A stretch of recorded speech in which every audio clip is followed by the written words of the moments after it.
তো গত পর্বে আমরা নেস্টিংটা দেখেছিলাম। তো আজকে আমরা আরেকটা নতুন ব্যাপার জানবো, সেটা হচ্ছে ভেরিয়েবল।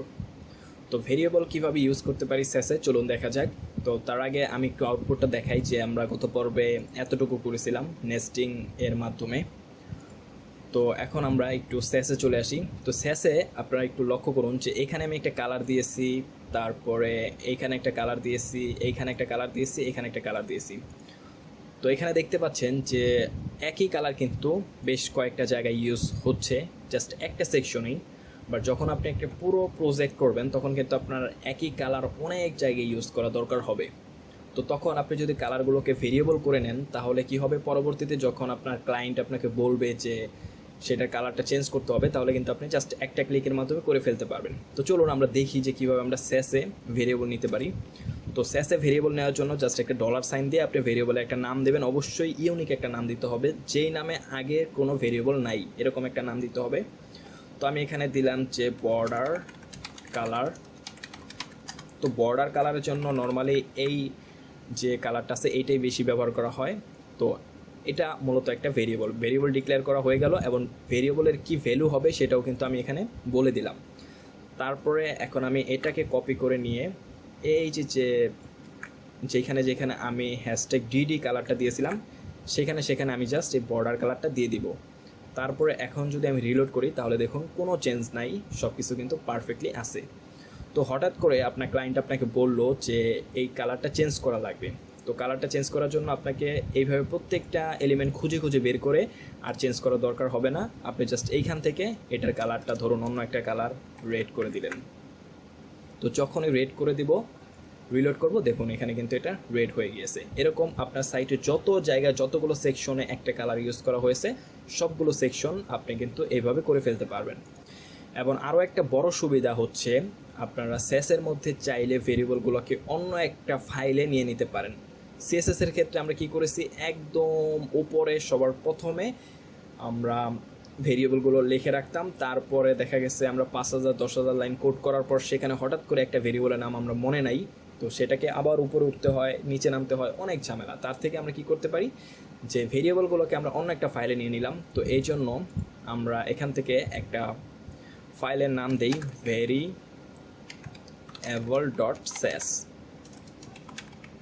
অবশ্যই আপনাদের লক্ষ্য রাখতে হবে এখানে সিএসএস হয়ে গিয়েছে, ওয়েট একটু আমি ঠিক করি, SCSS। অবশ্যই স্যাসের এক্সটেনশনটা পারফেক্টলি দিতে হবে, এবং আপনাদের মেইন যে স্যাস ফাইলটা আছে সেটা বাদে বাকি যতগুলো স্যাস ফাইল আপনারা তৈরি করবেন অবশ্যই সামনে একটা আন্ডারস্কোর দিবেন। এটাই হচ্ছে স্যাসের সিনট্যাক্স। তো এইভাবে দেওয়ার পর তারপরে আমি কি করব, এই যে আমার ভেরিয়েবলটা আছে এই ভেরিয়েবলটাকে আমি এইখানে নিয়ে আসবো। এবং এখন যদি আমি রিলোড করি তাহলে দেখব একটু সমস্যা। তো এখানে রিলোড, যেহেতু সিএসএসে রিলোড করার পরও আসলে ঠিকঠাক থাকে, তো আমি যখন এখানে সেভ করব তখনই আপনারা দেখবেন এখানে এটা কিন্তু পারফেক্টলি কম্পাইল হচ্ছে না, মানে আগে যা ছিল তাই থেকে যাবে, নতুন কোনো কিছু কম্পাইল হচ্ছে না। তো এই ইরোরটাকে যদি আমরা এখন ওভারকাম করতে চাই তাহলে কি করব, এই ভেরিয়েবলটাকে এইখানে আমাদেরকে ইম্পোর্ট করে দিতে হবে। তো সেটা কিভাবে, সেটা হচ্ছে @import ইম্পোর্ট। তারপরে আমাদেরকে একটা ফার্স্ট কোটেশন দিতে হবে, তারপর ডট দিয়ে স্ল্যাশ দিয়ে আমরা এই যে ভেরিয়েবল ডট স্যাস যেটা আছে এটাকে দিয়ে দিব। তো আমি যেভাবে দিয়েছি ঠিক এইভাবে দিবেন, এখানে কিন্তু ডট স্যাস লেখার কোনো দরকার নাই বা অন্য কোনো ওয়েরও ফলো করার কোনো দরকার নাই, জাস্ট এইভাবে আপনাকে লিখতে হবে। যখন আপনি এইভাবে লিখবেন, এখন যদি আপনি এটাকে সেভ করেন দেখুন এটা কিন্তু সাকসেস হয়েছে। এবং এখানে যদি আমি রিলোড করি তাহলে দেখুন পারফেক্টলি পেয়ে গিয়েছে। তো এরকম শুধুমাত্র যে আপনি একটা ভেরিয়েবল দিতে পারবেন এমন কিন্তু নয়, আপনি চাইলে অন্য অন্য নামে আরও ভেরিয়েবল দিতে পারেন। যেমন আমি এখানে লিখতে পারি প্রাইমারি কালার। তো বানান ভুল হতে পারে, সমস্যা নাই তাতে, বানানটা এখানে দেখানোর উদ্দেশ্য না। তারপরে সেকেন্ডারি কালার ধরলাম, অন্য একটা কালার গ্রিন। এরকম এই কালারগুলো কিন্তু এখন আপনারা ইউজ করতে পারবেন আপনাদের প্রজেক্টে। যেমন এই যে এখানে আমি ব্লু দিয়েছিলাম, তো ব্লুটা এখানে দিয়ে দিলাম। তারপরে যে এখানে একটা আছে টেক্সট কালার, তো আমি আরেকটা এনে টেক্সট কালার #222। এরকম যখন যেটা লাগবে সেই নামে ভেরিয়েবল কিন্তু আপনারা এখানে নিয়ে এখানে কালারগুলো দিয়ে দিতে পারবেন। এবং কালারগুলো যখন দিয়ে দিবেন তারপরে যখন আপনি রিলোড করবেন দেখুন সব কিছু পারফেক্টলি হয়ে গিয়েছে। এখন আপনি একটা প্রজেক্ট করতেছেন আপনার 100 লাইন পরে 200 লাইন পরে হঠাৎ করে এক জায়গার মধ্যে আপনার মনে হলো যে একটা বর্ডার দেওয়া দরকার, তো বর্ডার কালার কী দিয়েছিলেন, বর্ডার কালারটা আপনার মনে নেই, তখন কী করবেন, জাস্ট এখানে এসে আপনারা দেখে নিতে পারবেন যে ও বর্ডার কালারটা এরকম একটা দিয়েছিলাম, এবং এখান থেকে আমি চাইলে এখন এটাকে জাস্ট কপি করে এনে বর্ডার কালার হিসেবে দিয়ে দিতে পারবো।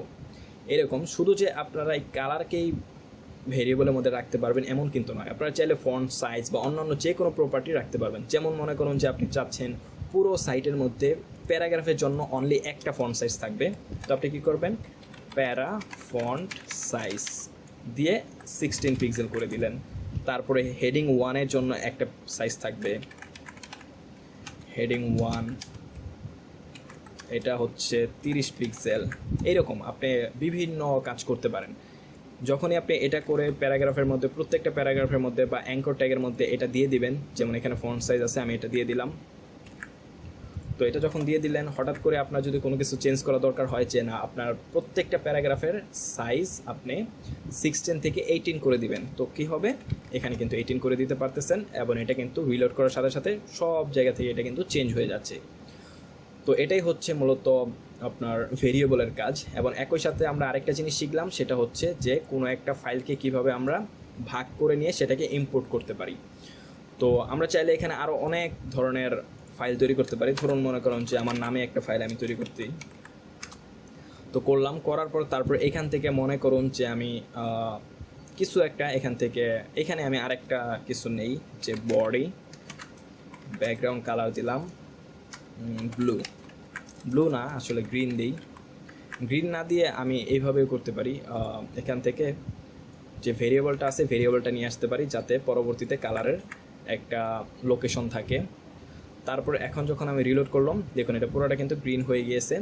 তারপরে আমি চাইলাম যে আমার এই বডি পার্টটুক বা এই সেকশনটুক আমি অন্য একটা সেকশনে ভাগ করে নিলাম, তো এটার নাম বডি দিয়ে দিই, যেহেতু বডি সেকশনের জন্য নিয়েছিলাম। অবশ্যই একটা আন্ডারস্কোর দিতে হবে, তারপর বডি। এবং এখন যখন আমরা এখানে ইম্পোর্ট করব, ইম্পোর্ট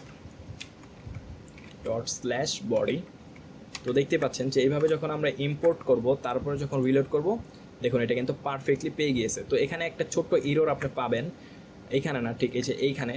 সেটা কেন, কারণ হচ্ছে যে আপনার এই সেকেন্ডারি কালারটা কিন্তু এখানে ঠিকঠাকভাবে নাও পেতে পারে, সবসময় পাবে না। তো কখন পাবে না, যখন আপনার এই বডিটা, যখন আপনার এই ভেরিয়েবলের উপরে থাকবে। এখন দেখুন একটা এরর কিন্তু আপনি এখানে দেখতে পাচ্ছেন, তো এই বিষয়টা একটু লক্ষ্য রাখবেন, কারণ তখন কিন্তু সে আসলে এই ভেরিয়েবলটা আর খুঁজে পাচ্ছে না, কারণ তার আগেই কিন্তু এই বডিটা কল হয়ে যাচ্ছে।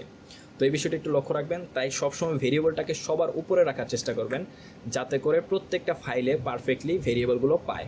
তো এখন দেখেন এটা কিন্তু পারফেক্টলি সাকসেসফুলি হচ্ছে। তো এখন যদি আমি রিলোড করি, তাহলে দেখুন এটা কিন্তু হয়ে গিয়েছে।